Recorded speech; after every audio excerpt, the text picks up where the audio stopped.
সমাবেত মুসল্লিয়ান এবং যারা উপস্থিত সবাইকে জানাই ঈদ মুবারক। এই সোনাকে ঈদগাহ মাঠ এটা আমাদের একটা ঐতিহ্য। সারা বাংলাদেশে সর্ববৃহৎ ঈদের জামাত। আজকে আমরা এখানে সমবেত শুকরিয়া আদায় করছি। লাখো লাখো লোকের এই ঈদের জামাত এটা কৃষকদের জন্য একটা গর্বের ব্যাপার। আমরা আজকের এই ঈদের জামাতে বর্তমান সরকারের প্রধানমন্ত্রী তারেক রহমানের পক্ষ থেকে আমি কিশোরগঞ্জবাসী সহ সমস্ত দেশবাসীকে ঈদের শুভেচ্ছা জানাই। আমার সাথে আমার কিশোরগঞ্জ সদর এক আসন সংসদ সদস্য নাজমুল ইসলাম শেখ উপস্থিত, অনেক রাজনৈতিক নেতৃবৃন্দ উপস্থিত আছে। আসলে কিশোরগঞ্জের এই জামাত আমাদের জন্য একটা ঐতিহ্য, একটা গর্বের ব্যাপার।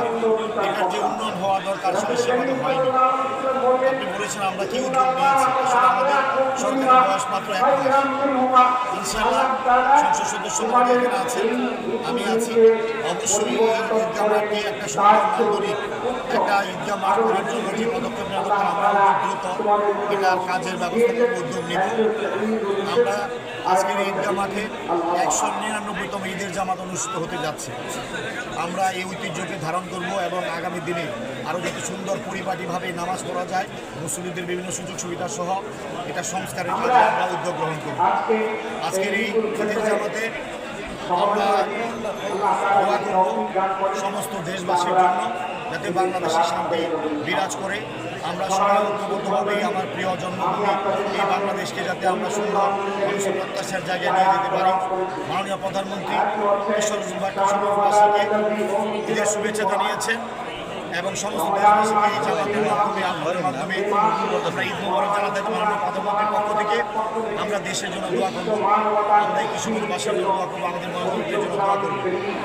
আমরা এতটুকু বলতে চাই, আমরা আজকের ঈদের আনন্দের দিনে সমস্ত ভেদাভেদ বলে সমস্ত ভেদাভেদ বলে ধনী গরিব সবাই এক কাতারে হয়ে আমরা সবাই ঐক্যবদ্ধভাবে ন্যায় ইনসাফ এবং মানবিক সমাজ গঠনের জন্য যে বর্তমান সরকার কাজ করে যাচ্ছে এই লক্ষ্যে দেশবাসীর কাছে আমরা দোয়া কামনা করি এবং সহযোগিতা কামনা করি।